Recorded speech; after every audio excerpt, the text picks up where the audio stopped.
Halo, assalamualaikum warahmatullahi wabarakatuh.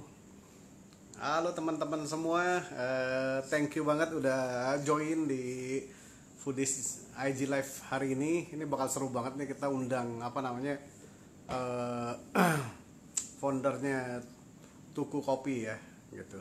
Iya tadi pakai akun gue, gitu. Eh, Oke, guys, absen dulu dong dari mana biar naik terus nih apa namanya live-nya. Absen dari mana? Riau. Wow. Sragen. Woi, mantap. Jauh juga ya Sragen ya. Toko kopi. Sragen, Makassar, Surabaya, Pilek, Blora, Kelapa Gading. Waduh, kangen makan ke apa? Kelapa Gading. Sari Sanjaya. Sari Sanjaya. Wes. Kebumen. Wih, jauh ya. Bintaro. Siap, siap, siap, siap. Oke, jadi hari ini kita bakal ngobrol-ngobrol dengan apa namanya Tio Tuku Kopi. Nah, jadi kita bakal ngobrol tentang kreativitas lah intinya. Ya, bagaimana kita bisa terus berkreatif walaupun masanya sekarang memang lagi apa namanya masa Covid lah ya. Mie ayam milioner apa kabar? Didoakan akan jadi milioner insya Allah satu hari nanti ya dari mie ayamnya. Gitu. Oke, kita invite dulu.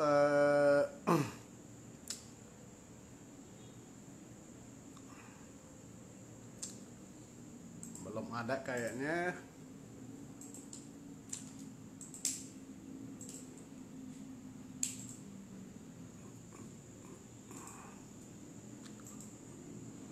Dan, wah, kok nggak ketemu? Apa belum di follow ya? Emang harus di follow dulu ya? Enggak kan?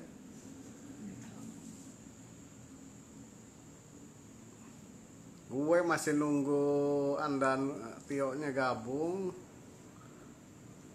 Nah, belum dapet, kayaknya dia belum keluar. Wifi ininya apa ya? Oke, teman-teman, sabar sebentar ya.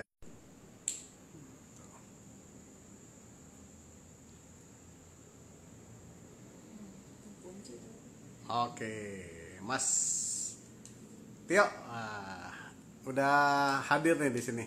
Aku invite ya, Mas Tio. Oke.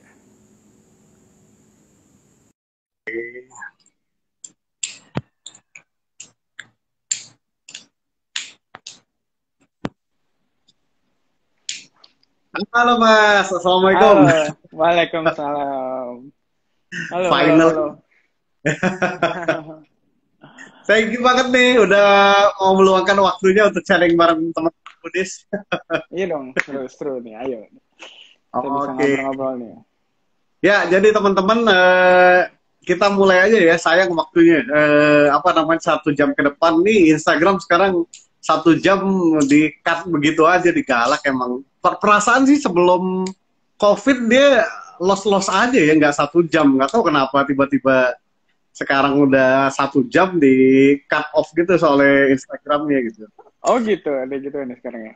Iya, kalau dulu sih enggak kayaknya ya gitu.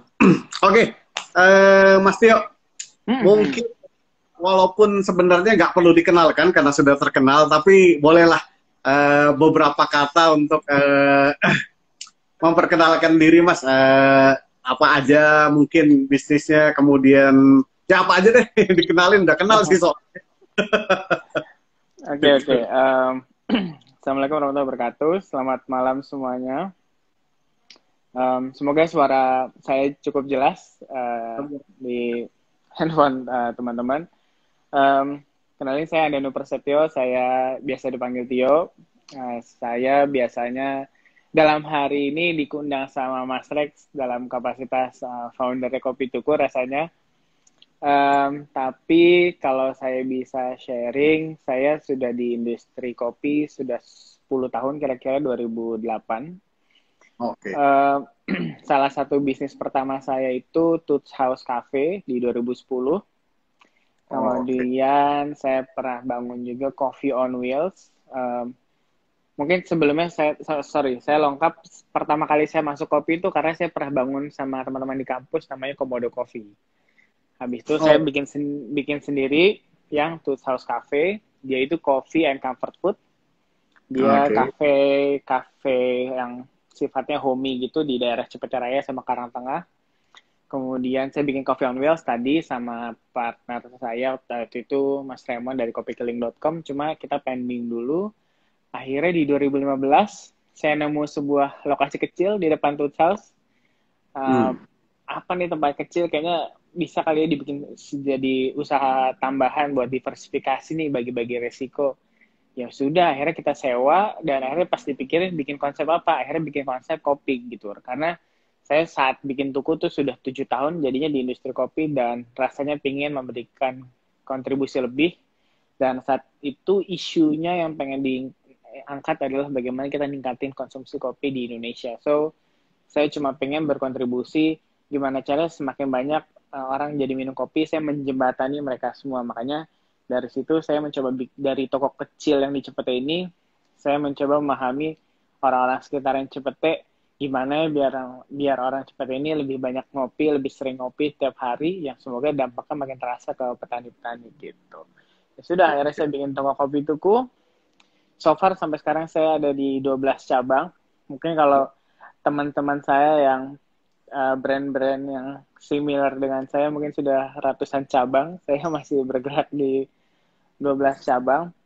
Pada dasarnya saya pengen masih menjaga ketanggaan yang dijalin supaya kita masih bisa intimate dengan tamu-tamunya. Cuma di luar toko kopi tuku saya juga ada usaha beragam roastery kopi beragam.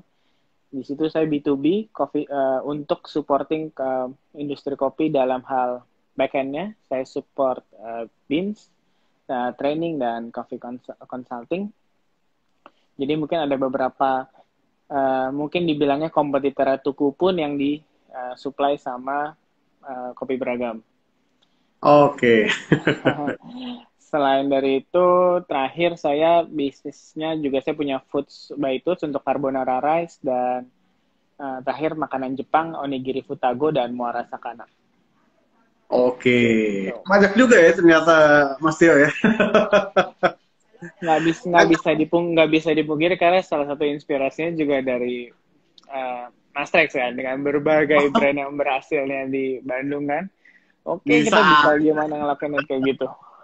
Ya pasti lah, nggak mungkin yang mulai sebanyak itu dan semasif itu kan Mas Rex lah. Iya nggak kan? Orang justru tuku itu kayak jadi kiblatnya kalau kopi kalau buat saya ya. Kita itu Mas kalau boleh cerita sedikit ya. Kita kan ngeluncurin dulu itu saya ingat si Eko ya, es kopi susu di Abnormal itu yang which is Ya, itu siapa? jadi best sales banget itu di kita. Itu benar-benar inspirasinya dari tuku itu.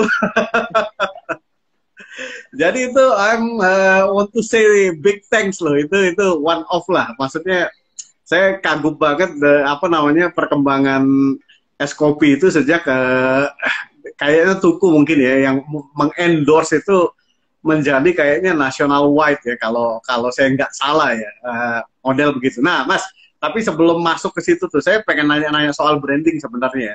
Tapi kan kita bicaranya yang topik hot dulu nih, yang di krisis ini ya sebenarnya. Nah, jadi Mas Tio boleh sharing nggak sebenarnya ada kreativitas apa aja sih yang udah diluncurkan oleh Tuku itu di masa krisis ini dan gimana sih impact-nya terhadap kreativitas tersebut gitu Mas?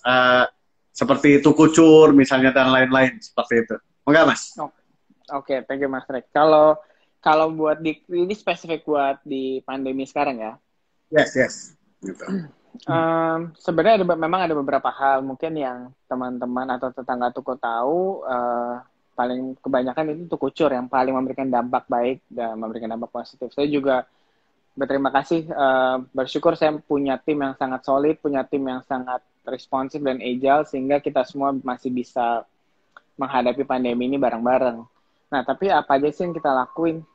Sejujurnya paling besar itu kan tuku cur. Cuma di luar itu lebih banyak engagement secara interaksi sih Mas biasanya. Oke. Jadi kalau secara kalau bisa saya share, tuku biasanya fondasi atau fundamentalnya itu ada di produk, interaksi dan suasana. Nah, dari Oke. segi produk memang kami tetap menggantungkan terhadap es kopi susu tetangga. Karena secara demand paling besar itu, tapi sekarang ini kayak sekarang ini Ramadan kita mengeluarkan tuku kudapan, itu aneka-aneka kudapan favorit yang ada di kopi tuku yang kita launching baru. Ada yang frozen, ada yang sudah jadi, bahkan ada yang baru, ada yang cookies, ada yang bolu gula aren gitu. Karena itu mungkin salah satu untuk menyambut Ramadan, sehingga saya berusaha kudapan-kudapan yang sudah jadi favorit, tapi juga pengen kesan baru dan cocok dengan Ramadan. Makanya kami iseng, misalnya contohnya mengeluarkan bolu gula aren. Bagaimana mungkin bisa merasakan cita rasa tuku, tapi dalam bentuk bolu. Ya. Tapi tadi mengacu ke yang tukucur, memang tukucur itu diawali, itu kita sebenarnya ide botolan itu pasti udah banyak lah, semua orang sudah mikirkan itu. Kita pun sudah mikirin itu 1 tahun yang lalu, tapi baru kita launching karena menurut kita baru relevan di sekarang ini, yaitu di sekitaran bulan Maret, pertengahan Maret lah. Itu simply karena kita cuma pengen mendukung social distancing, jadi membuat tetangga tuku masih bisa menikmati kopi setiap hari, namun tidak perlu terjadi pertemuan fisik, sehingga mereka bisa tetap jaga kesehatan baik tetangga tuku maupun barista-barista tuku gitu. Dari Oke. situ semoga dengan konsep nyetok kopi di rumah itu bisa membantu tetangga tuku tetap memiliki mood yang baik karena sudah menyicipi mendapat asupan kopi di setiap harinya gitu. Itu satu hal. Yang kedua, setelah tuku cur berhasil, saya dan teman-teman iseng mengeluarkan namanya Tukuin. Itu sebuah botol 1 literan yang bertujuan untuk sebenarnya kita punya semangat dengan coffee shop lain, mungkin Mas Rex juga tergabung di grup tersebut, bagaimana kita ingin mengangkat ngopi di rumah. Ya. Jadi saat itu dengan toko kopi tuku berkontribusi mengeluarkan Tukuin, harapannya kita bisa menstimulus tetangga tuku di rumah untuk explore coffee shop di sekitar rumah mereka, beli kopi hitamnya, beli espressonya, kemudian dicampurkanlah dengan Tukuin, yaitu sebuah susu gula aren yang sudah kami siapkan, sehingga mereka tinggal misalnya beli black coffee di abnormal, kemudian dicampur dengan Tukuin, semoga mereka jadi bisa menemukan sensasi-sensasi yang belum pernah mereka rasakan sebelumnya, dan sehingga mereka bisa berkenalan juga dengan coffee shop di sekitar gitu. Dengan begitu industri ini tetap terjaga stabilitas ekonominya karena banyak coffee shop yang kopinya terserap, dan akhirnya petani-petani juga banyak yang happy gitu. Oke. Itu dari segi produk. Mungkin dari segi interaksi atau suasana yang kita lakukan akhirnya hanya bisa lihat di Instagram sih Mas, bagaimana kita nyapa-nyapa konsumen, ngasih-ngasih foto tentang pojokan-pojokan tuku, kayak buat memancing tamu-tamu tuku ingat recall tentang nongkrong-nongkrong bareng. Dan beberapa kali kita melakukan Zoom call dengan tetangga tuku supaya bisa ngobrol-ngobrol dengan barista-barista gitu. Dan akhirnya barista-barista juga bisa lihat dari story-story kita nyapa mereka dan bercerita apa yang barista tuku rasakan saat tidak bisa bertemu dengan tetangga tuku. Basically kami mencoba sedemikian rupa untuk membangun relationship yang tetap kental, sehingga nanti pada saat bertemu kopi tuku tetap menjadi brand yang disenangi sama masyarakat di Indonesia gitu. Mas Tio, sebenarnya Mas Tio lihat penting banget nggak sih ya, justru di momen sekarang ini kan orang omsetnya turun, tapi pemikiran untuk tetap melakukan engage, kemudian apa namanya berkomunikasi dengan customer yang which is itu kan tidak hard selling ya, maksudnya itu benar-benar soft selling lah, maksudnya lebih ke ngebangun engage, itu penting banget ya justru sekarang ya. Mungkin case by case sih Mas Rex. Mungkin beberapa brand ada yang itu menjadi penting, ada yang menjadi tidak.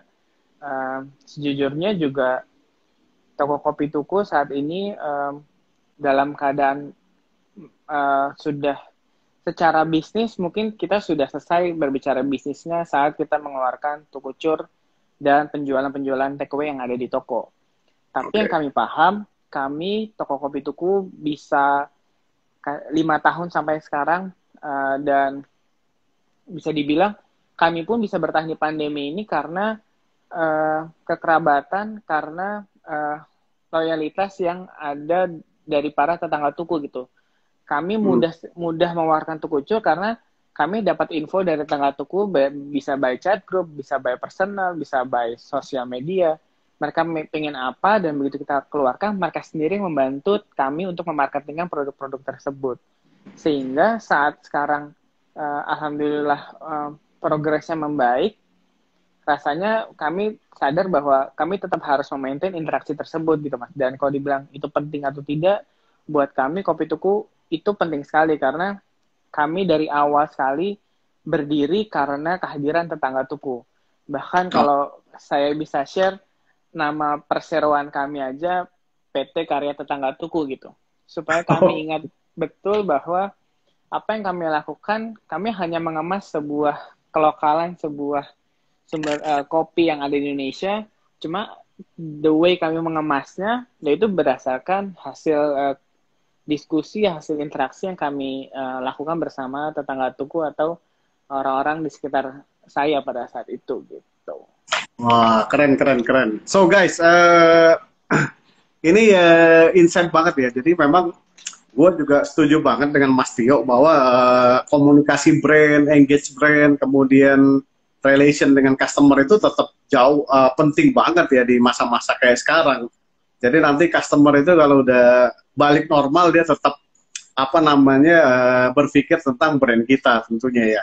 Oke Mas, ini gue mau nanya nih, itu gimana sih kepikiran ya, let's say ide-ide untuk ngeluncurin tukucur, kemudian tukuin, kemudian macam-macam deh, kemudian buka di Tokopedia gitu. Nah sebenarnya boleh cerita sedikit nggak sih tips buat teman-teman tuh ketika ngejalanin bisnis, bagaimana sih kita merangsang apa ide-ide yang ya untuk perusahaan kita juga tentunya, untuk brand kita seperti itu.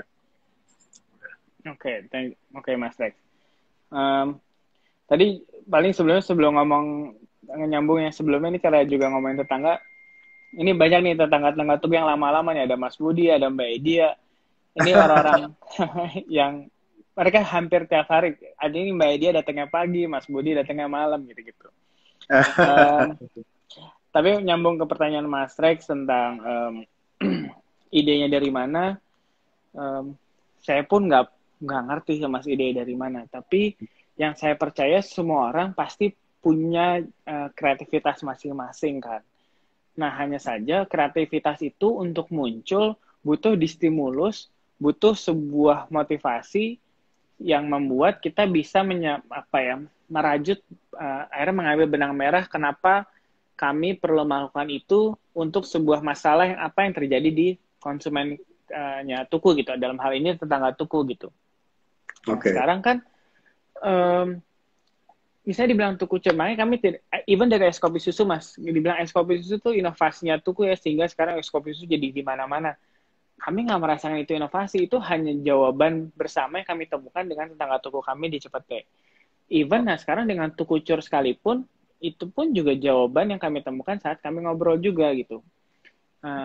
Sekarang pertanyaannya, bagaimana kami bisa punya jawaban itu, bagaimana kami punya motivasi itu. Kembali lagi, alhamdulillah kami punya hubungan yang baik dengan tetangga tuku kami, sehingga kami bisa bertanya lebih dalam, dan mereka bisa menjawab lebih jujur, lebih lugas, sehingga membuat kami lebih mudah dalam menyiapkan produk atau service seperti apa yang akan disenangi sama mereka semua gitu. Nah, jadi dalam case ini kalau saya bisa sharing sama teman-teman, dan yang sering biasanya dilupakan sama pelaku usaha adalah biasanya di arah mereka fokus sama brandingnya, tapi lupa untuk mendapatkan brand essence yang sangat deep, kita membutuhkan sebuah data atau sebuah alasan kenapa kita perlu hadir, kenapa kita perlu memberikan pelayanan tersebut. Nah, itu bisa didapat kalau kita memiliki kekerabatan atau pengetahuan akan konsumen kita secara mendalam. That's why mungkin secara marketing kita akan diajari segmentasi dan sebagainya, ada market research.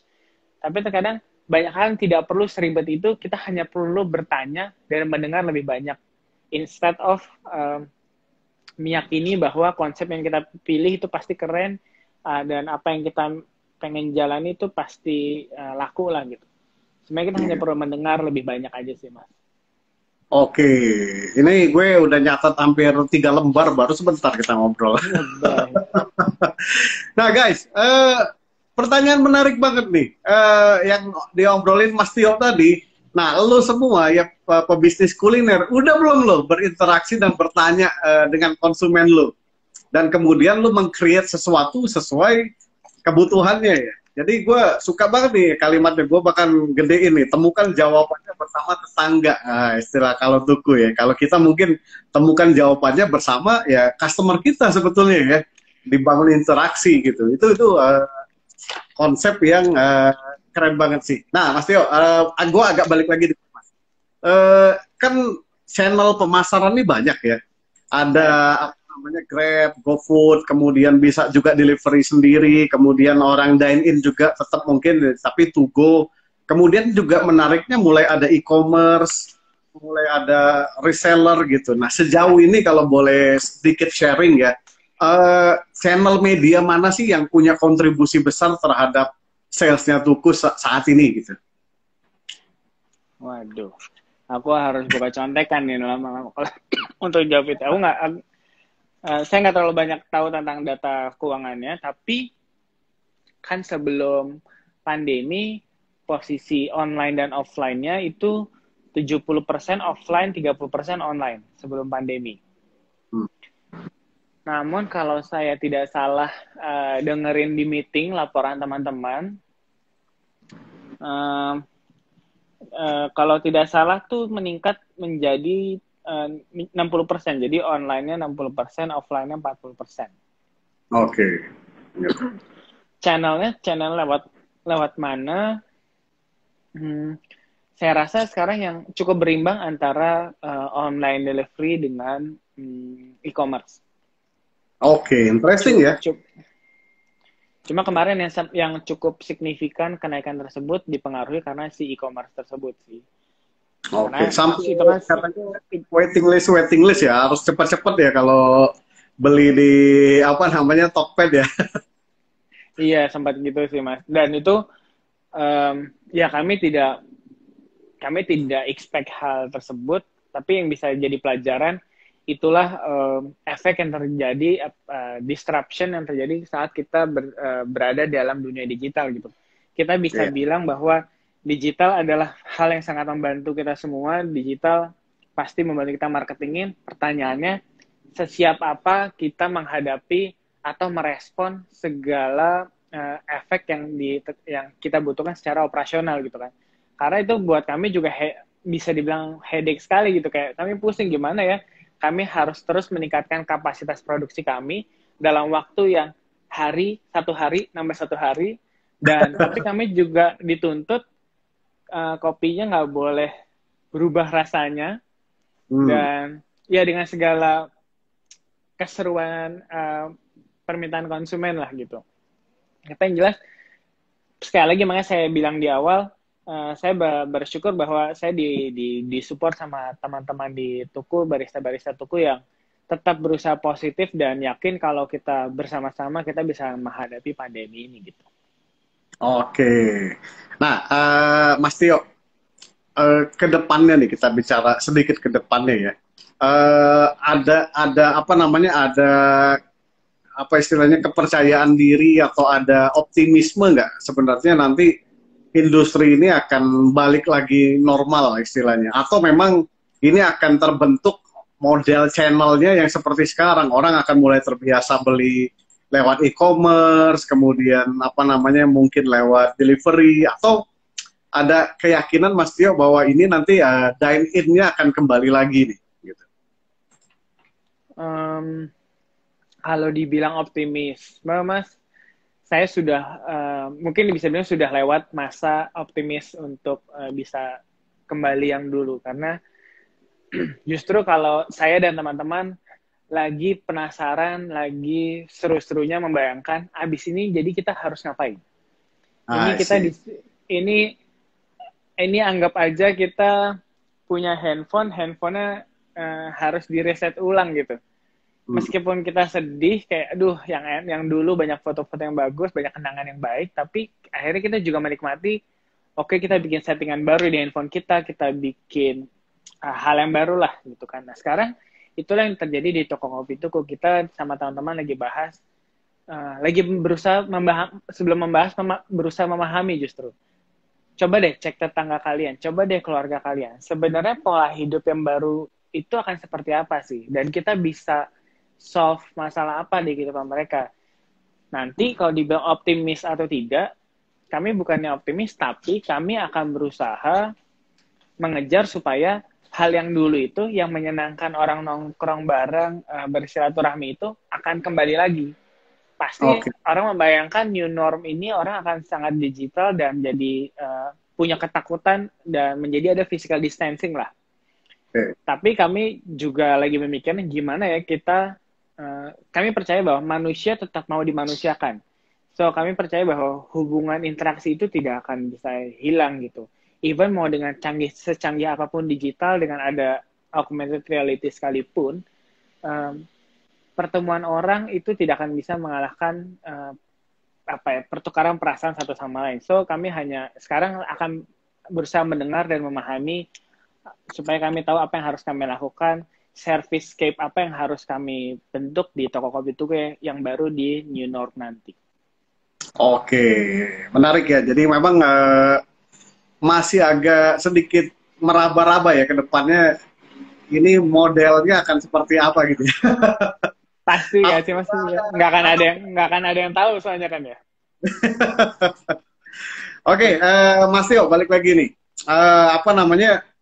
Tuku itu kan dulu small ya. Tadi Mas Tio cerita, maksudnya kecil gitu. Kemudian sekarang kan menjadi 12 outlet ya. Nah, ini tuh boleh cerita nggak? This is kalau kita bicara ilmunya, Mas ya. Jadi ini by design atau memang apa namanya ada faktor-faktor yang membuat akhirnya mendorong Mas Tio mengembangkan 12 sampai menjadi 12 outlet ini gitu. Nah, jadi pertanyaan gue simpelnya, this is by design atau by ada satu momen akhirnya lu ngelihat ada peluang nih gue expand gitu jadi 12 gitu. Tentunya kalau ini jujur-jujuran nih di IG Live ini. Kalau saya pribadi, saya image-nya itu dibilangnya dari dulu mager. Jadi kalau dibilang saya mendesain, saya pengen punya toko banyak, tentu tidak pernah terbesit, Mas. Even saya kan biasanya suka tuh pengen mengalahkan chain coffee shop besar di Indonesia itu. Nggak ada, Mas. Saya ya saat itu yang saya pikirkan, saya cuma mau menikmati bikin kopi setiap hari, terjadi interaksi satu sama lain di toko saya di Cepete. Saat itu saya hanya demikian. Dan itu saya lakukan terus menerus, yang ternyata makin tiba-tiba mulai animonya dari saya berusaha bikin orang datang ke toko kopi saya yang kecil, tiba-tiba dalam 4 bulan datanglah es kopi susu hasil obrolan dengan tetangga tuku. Kemudian dalam 6 bulan mulai banyak teman-teman Go Green yang datang berjaket hijau untuk memesan gitu, jadi online delivery. Dan itu jadi animo sendiri. Kemudian nambah setahun datanglah Pak Presiden untuk memberikan support untuk ayo manfaatkan momentum. Dan kemudian dari situ juga rasanya bisa dilihat semakin bergelora lah tuh persaingan kopi di Indonesia saat ini kan, makin banyak tuh kan, dengan berbagai yang franchise, yang disuntik venture capital. Nah, tentunya di situ kami harus adaptif, kami harus agile, seperti di kondisi pandemi ini. Tapi saat itu kenapa jadi 12? Ya bukan by design, clearly bukan by design, tapi kami hanya merespon permintaan tetangga tuku kami gitu. Karena kami tidak bisa membiarkan, Mas saya beli ini kejauhan, Mas saya itu kami pingin semakin banyak menjembatani gitu. Makanya kalau bisa dilihat cara kami membuka toko itu tidak di pusat kota. Justru kami melipir-melipir sebisa kami di daerah yang mungkin tidak menarik buat pelaku usaha kopi yang sangat bisnis dan ingin segera mengejar volume yang besar. Justru kami semakin kecil supaya semakin banyak kami berada di daerah yang tidak diharapkan. Semoga dari situ semakin meluaslah pertumbuhan atau pengenalan kopi di masyarakat Indonesia, sehingga secara secara berlahan tapi pasti pertumbuhan konsumsi kopi di Indonesia akan semakin meningkat. Makanya salah satu misi kami, tagline kami adalah, bukan tagline, prinsip kami ingin menjadi lokomotif kopi di Indonesia. Dalam hal itu kami secara perlahan toko kopi tuku dan kopi beragam bersama-sama mencoba mencari jawaban, ingin meredefinisi kembali apa itu kopi Indonesia, seperti apakah kopi Indonesia itu. Oke. Nah, Mas Tio, kalau misalnya ya ada teman-teman yang pengen buka sebuah coffee shop di daerah, misalnya di luar Jakarta lah gitu.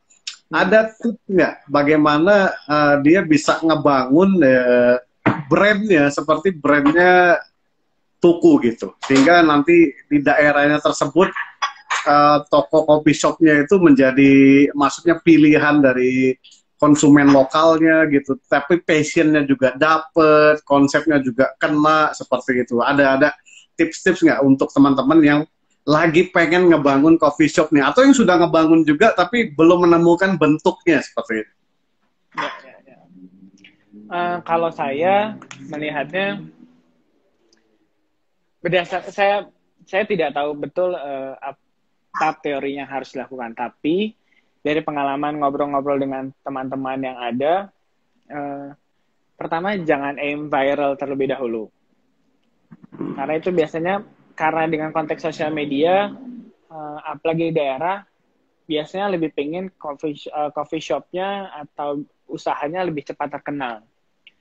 Namun buat saya pribadi, saya belum menemukan sebuah teori apabila kita terkenal pasti bisnis kita laku gitu. Meskipun kemungkinan besarnya lebih besar, tapi yang saya cari, saya hanya ingin bisnis saya yang saya jalani ini, yang sudah saya effort nih dalam 1-3 bulan awal banding tulang, itu tidak melejit sukses dalam waktu 4 bulan habis itu hilang. Saya pengen bisnis ini sustain, supaya apa yang saya banding tulang kemarin terbayarkan kan. Nah, untuk demikian, tidak bisa kalau kita hanya mengejar viral tentunya. Itu satu hal. Karena kenapa itu penting saya sampaikan, karena biasanya itu menjadi ego yang akhirnya mengganggu bisnis plan atau creation yang sedang dibangun sama teman-teman yang sedang menjalani usaha. Satu, hilangkan ego untuk mendapatkan viral. Yang kedua, yaitu lebih bersabar dalam setiap stepnya. Karena yang tadi saya sampaikan, penting sekali buat kita mengenal lebih dalam lagi siapa target market kita. Kadang misalnya saya sering dapat case, teman-teman punya bisnis konsep sudah sangat bagus, kemudian kan dapat cari lokasi susah. Habis itu lokasi yang didapat tidak seperti yang direncanakan, tapi dipaksa di konsep tersebut di-apply di daerah atau di lokasi yang seharusnya tidak dipilih gitu. Nah, itu kan menjadi penting. Setelah kita memilih lokasi yang berbeda, berarti kan kita harus mengenal ulang dong segmentasi atau target market sekitarnya gitu. Makanya buat saya penting sekali untuk lebih bersabar dan lebih kenalan lagi sama segmennya atau target marketnya gitu. Karena kalau tidak, semua hal yang kita lakukan akhirnya semuanya terkesan dipaksakan. Akhirnya kita susah payah bayar buzzer, susah payah bayar influencer untuk sebuah produk yang mungkin belum tentu itu dibutuhkan sama target market kita. Akhirnya kan kita bingung. Kalau misalnya dari case tersebut, yang kita bingungkan adalah kita yang salah, apakah salah bayar influencernya, apakah salah produknya, atau salah target marketnya. Itu saja misalnya kalau saya yang jalani, saya sudah bingung yang mana yang harus saya benahi. Makanya kalau saya pilih satu titik awal untuk berangkat, yaitu kan produk yang baik. Tapi produk yang baik perlu menjawab sebuah masalah yang terjadi di target marketnya gitu. Oke. Dari situ jika tidak optimal atau untuk pengenalan awal, perlulah baru ada influencer. Tapi kita sudah selesai dulu bahwa kita yakin betul bahwa produk yang kita siapkan ini menjawab warga sekitar. Jadi kita tidak terpaku sama tren itu sendiri. Oke. Memang gitu. So, sementara itu sih, Mas. Keren. Gue suka banget nih dengan pernyataannya, karena biasanya kalau udah ngebangun satu tempat itu pasti buru-buru ya, undang buzzer, influencer, bikin rame, fotogenik dan segala macamnya ya. Nah, tapi ini pikiran yang menurut gue fundamental banget. Keren banget sih bro, sharingnya ya. Nah, gue mau nanya nakal dikit nih ya. Apa nih? Brand lu ini kan kuat banget bro. Kalau my opinion ya, brand lu ini kuat banget gitu. Pasti ada aja deh yang menggoda. Ayo kita skalain nasional gitu. Kita invest secara nasional biar cepet gitu. Nah, ada nggak sih bro yang gitu-gitu, dan dan mungkin kalau lu kenapa nggak tertarik gitu misalnya gitu? Atau lu tertarik sebenarnya gitu? Sorry ya, nakal-nakal dikit. Oke. Kembali lagi, pasti since Mas Rex yang menjalani duluan, pasti langkah-langkah Mas Rex juga saya pelajari sebagai senior gitu kan ya. Jadi Bisa. pertanyaan nakal Mas Rex juga saya pilih-pilih, saya amini dengan opsi tersebut berdasarkan melihat juga langkah-langkah yang diambil sama teman-teman seperti Mas Rex gitu kan. Tapi dalam hal ini kan yang penting adalah apa yang kita mau sebenarnya terhadap brand kita kan. Idealisme kita kemana, prinsip kita mau kita dibawa kemana. Kalau diajak untuk lebih cepat, diberikan suntikan dana supaya lebih masif pergerakannya, pasti ada. Tapi kalau dibilang mau nggak mau, saya tidak bisa bilang mau tidak mau sih Mas. Karena kalau dibilang dikasih uang banyak, pasti mau kan Mas.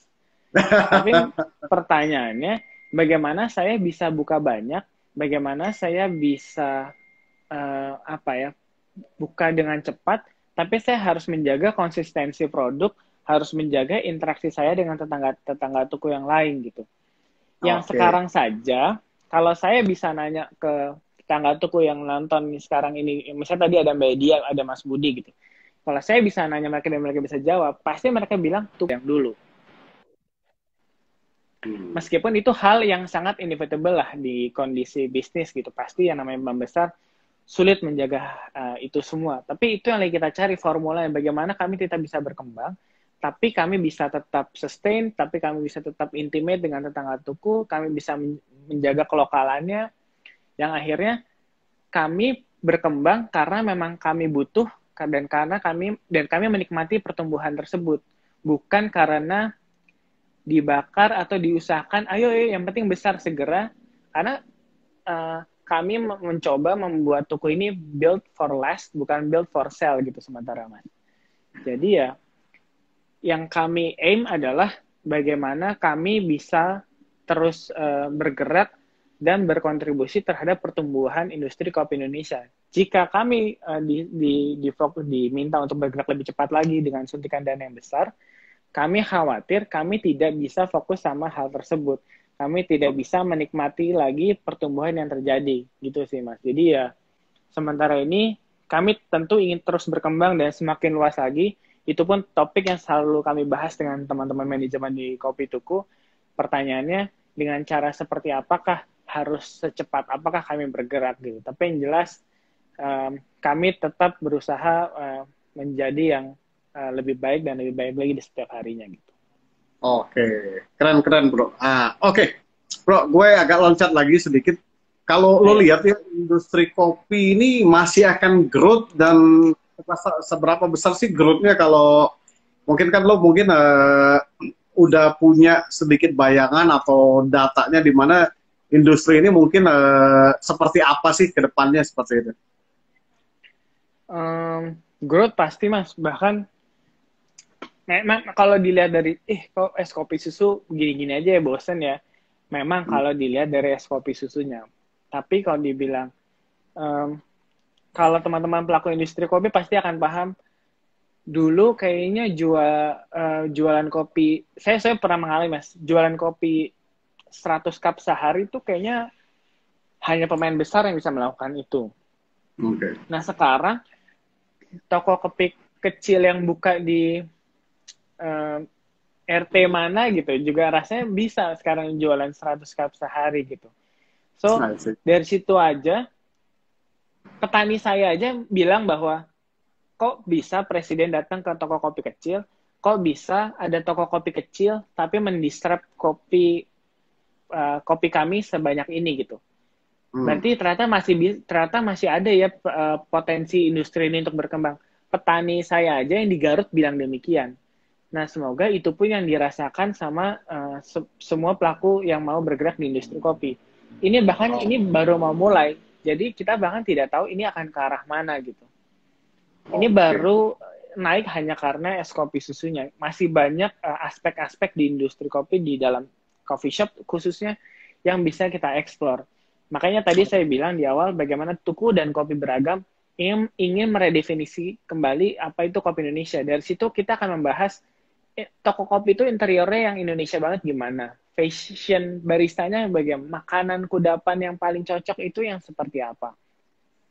Dari situ pasti juga akan terbentuk variasi-variasi toko kopi yang lain yang akan berkembang gitu. Jadi ya buat saya industri ini masih sangat potensi untuk berkembang. Hanya saja sekarang harus kita jawab di masa pandemi sekarang, kenapa orang masih harus tetap minum kopi? Kalaupun mau minum kopi, kopinya seperti apa, di harga berapa, dan bagaimana cara mendapatkannya? Mungkin itu Oh, yang harus 3 pertanyaan utama yang kita tanya di saat pandemi di sebuah bisnis coffee shop. oke, teman-teman. Jadi ya kalau dengar dari Mas Tio sharing, nah, lo kalau lagi ada rencana main di kopi ataupun sudah dalam kopi, ya nggak usah khawatir gitu. Gue juga punya keyakinan yang sama sih bahwa industri kopi ini masih akan terus berkembang ya. Masih sekarang istilahnya drivernya masih kok es kopi susu lah bikin rame banget. Tapi benar juga sih masih banyak yang belum tereksplor ya seharusnya ya. Apalagi dengan kelokalan kopi-kopi kita ya sebenarnya di Indonesia ya. Gitu. Oke, Betul, bro. betul. Sedikit bro tentang internal bro ya. Jadi lo gimana sih bro membangun internal branding ya di let's say di 12 toko lo sehingga karyawan-karyawan lo itu misalnya dapat feel-nya untuk berinteraksi dengan tetangganya gitu, untuk membangun conversation, kemudian ya menjaga positioning brand lo bro. Nah itu lo gimana sih kalau boleh sharing dikit cara lo ngebangun internal komunikasi dan brandingnya gitu. Oke. Kalau saya, Mas, em, biasanya hal dasar yang saya pengen ingatkan sama teman-teman yang jadi barista, kalian harus nikmatin dulu profesi kalian. Kenapa? Karena yang saya nikmatin itu saat menjadi barista di toko kopi Tuku adalah interaksinya, kan tadi saya sampaikan. Jadi, em, kan konteks brandingnya ini banyaklah aspek yang level-levelannya gitu kan, Mas. Ya, Tapi aspek yang mendasarnya itu pertama saya butuh mereka menikmati, kedua mensyukuri profesi mereka sebagai barista. Kenapa demikian?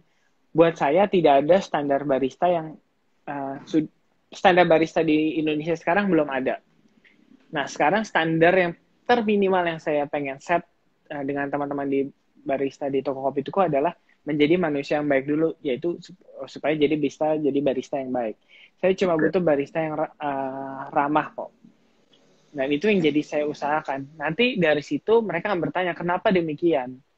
Nah, di situ pelan-pelan saya sampaikan branding-branding atau poin-poin penting dalam toko kopi Tuku gitu. Misalnya secara servis, dalam kondisi training yang saya lakukan, saya cuma minta mereka rajin ngomong maaf, rajin ngomong terima kasih, senyum, sigap, dan sebagainya. Ada 8 waktu itu poinnya. Misalnya dalam poin sigap, saya cuma pengen mereka bergerak lebih antusias, mau pengen bantu, pengen nyenengin konsumennya gitu. Terus kalau salah yang ngomong maaf, kalau itu dia bilang udah bagus, mereka udah datang, pergi ya bilang makasih. Saya cuma butuh energi yang positif aja gitu. Dari situ mereka akan paham saat mereka berinteraksi dengan konsumen, konsumen akan nanya kopi dong lah. Kita toko kopi, masa kita pasti konsumen nanya-nanya tentang kopi dong. Nah kalau Ya. kalian nggak bisa jawab, berarti kalian bukan tuan rumah yang baik dong. Dari Oke. situ mereka akan terpancing lagi untuk belajar mengekspor kopi di Tuku itu seperti apa. Dari situ mereka akan mengeksplor lagi, oh ada specialty coffee. Tuku tuh specialty bukan? Bukan. Oke, specialty coffee seperti apa? Mereka akan belajar. Akhirnya mereka semua bisa mengatur tata bahasanya sesuai target lawan bicaranya gitu. Jadi saya cuma mengajak teman-teman di Kopi Tuku, ayo belajar kopi setinggi-tingginya. Tapi ingat, di Indonesia ini semuanya lagi dalam tahap belajar. Jadi kalian juga harus mengatur egois kalian, idealisme kalian, dan tata bahasa kalian. Karena konsumen kita ini cuma pengen minum kopi dengan harga yang terjangkau.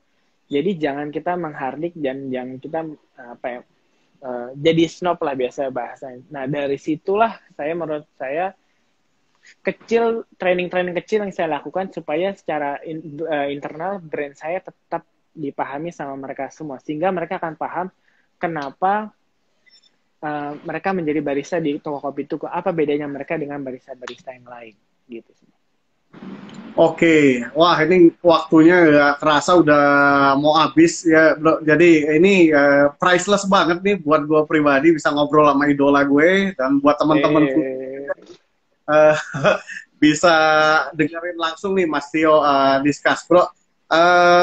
Sedikit aja pesan buat teman-teman yang UKM di foodies ataupun yang pemain kopi gitu ketika menjalankan bisnis. Apa aja sih yang mereka harus perhatikan agar bisnisnya bisa sustain dan seperti lo bilang build to last. Kembali lagi karena saya sangat fokus terhadap konsumen, Mas Rex, dan kendala yang paling saya hadapi dulu itu salah satunya adalah tidak adanya konteks rasa enak yang bisa kita pahami di industri kopi. Perbendaharaan rasa kita tuh luas banget, dari kopi robusta ke kopi arabica, dari kopi yang pahit banget sampai kopi yang asam, dari kopi yang nggak pakai gula sampai yang pakai sirup-sirup. Itu dari situ aja kita sudah bingung harus ngapain. Dari situ bisa kan tadi saya bilang kalau saya akan fokuskan ke produk dulu. Nah, untuk menjawab produk aja saya mau bikin gelas kopi yang mau saya sajin aja, saya nggak tahu karena rasanya ada banyak gitu kan dengan berbagai peralatan juga. Nah disitulah pentingnya untuk kita mengenal konsumen kita supaya semua knowledge yang kita terima tentang kopi tidak menjadi sia-sia gitu hanya karena kita memaksakan kehendak. Makanya dari situ buat saya memahami konsumen itu bisa membuat kita mendevelop produk menjadi lebih baik. Yang kedua, dalam konteks bagaimana kita memberikan akses yang lebih mudah gitu. Satu sisi saya merasa proses akses ini ada dua. Satu komunikasi, kedua kemudahan dalam mendapatkan produk gitu.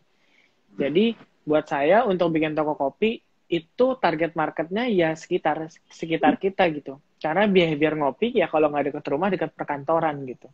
Yeah. Jadi kalau buat saya, kenapa toko kopi Tuku tidak terlalu fokus di sosial media? Karena kami percaya market kami ada di sekitar kami. Dan untuk menggapai mereka itu bukan dengan sosial media, tapi dengan interaksi langsung. Jadi sedemikian rupa kalau udah ada satu yang datang, kami akan fokus lebih seintim mungkin. Yang terakhir, buat saya bisnis kopi kan salah satu komoditas kedua di Indonesia kan. Dan kita sudah diberkahi sama Tuhan dengan keberagaman kopi yang begitu banyak gitu. Jadi kita harus bisa mengolah kopi tersebut dan mengembrace segala perbedaan yang ada. Bagaimana kita harus bisa menjelaskan ke orang-orang bagaimana serunya nikmatin kopi Jawa dan kopi Aceh dengan kelokalannya masing-masing, dengan cita rasanya masing-masing kan. Yeah. Nah dari situ saya cuma pengen ngajak semuanya lebih bersyukur dan fokus sama kelokalannya. Dan saat kita sudah fokus sama kelokalannya, biasanya kita akan lebih bersyukur, akhirnya kita pengen memastikan itu tetap ada dengan sekitar kita kan. Makanya pastikan kita membangun bisnis yang sustain. Bagaimana kita bisa make sure perekonomian yang terjadi atau paling nggak proses konsep itu berputar di negara-negara kita juga gitu. Kayak sekarang di Indonesia, kenapa kita harus niru cara ngopi di luar negeri gitu dengan berbagai gayanya gitu. Padahal kita yang punya resource yang cukup banyak, kita punya kultur budaya yang cukup banyak. Bagaimana kalau kita bisa membuat satu minuman kopi, cita rasa kopi, yang mana untuk bisa mendapatkan hal tersebut, mereka harus menggunakan bahan kopi Indonesia, menyeduh dengan cara Indonesia, dan kalau mereka mau mendapatkan feel ya, mereka harus minum itu di Indonesia gitu. Dan dari situ, kita akan membentuk sebuah industri baru dengan kolaborasi seluruh pelaku usaha kopi Indonesia yang akhirnya kita bisa punya stance yang lebih clear di mata internasional. Gitu kalau menurut saya. Gila, speechless gue. Keren banget, bro. Cukup mind blowing buat gue ya. Jadi thank you banget Mas Tio atas waktunya. Semoga sharing ini bisa jadi manfaat ya buat teman-teman yang baru mau memulai bisnis ataupun sudah menjalankan bisnis. Dan semoga sharing kali ini manfaatnya bisa juga menjadi amal jariah buat Mas Tio ya, kita doain ya. Amin, amin, amin, amin. Oke bro, thank you banget, waktunya sudah habis. Jadi teman-teman kita kasih applause buat Mas Tio ya, kasih love di apa namanya di komen gitu. Mas Tio, thank you banget sharing-sharingnya, jangan kapok ya, nanti kita mungkin invite lagi untuk ngobrol-ngobrol soal bisnis dan kopi Indonesia gitu. Thank you bro. Oke, assalamualaikum warahmatullahi wabarakatuh. Waalaikumsalam warahmatullahi wabarakatuh. Oke guys, jadi gitu aja sharing dengan Tio hari ini. Teman-teman nanti bisa lihat di feed ya rekamannya. Kalau sekarang kan Instagram masuknya ke feed ya, jadi IGTV ya. Jadi lo nggak perlu khawatir hilang, bisa ditonton lagi. Dan 1 jam tadi, buat gua pribadi gila itu ilmunya luar biasa ya. Mulai dari branding, internal branding, industri kopi. Nah jadi apa namanya? Coba dicatat lagi, gua aja nyatet 4 lembar sih. Nanti gua akan posting gua akan posting reviewnya di Foodies Media ya. Jadi teman-teman bisa join di Foodies Media untuk dapetin apa namanya rangkuman reviewnya. Nah itu gue posting, nah itu linknya ya. Itu di grup Foodies Media, Telegram ya, Telegram gitu. So thank you banget udah ngeluangin waktunya ya buat teman-teman. Selamat berlebaran.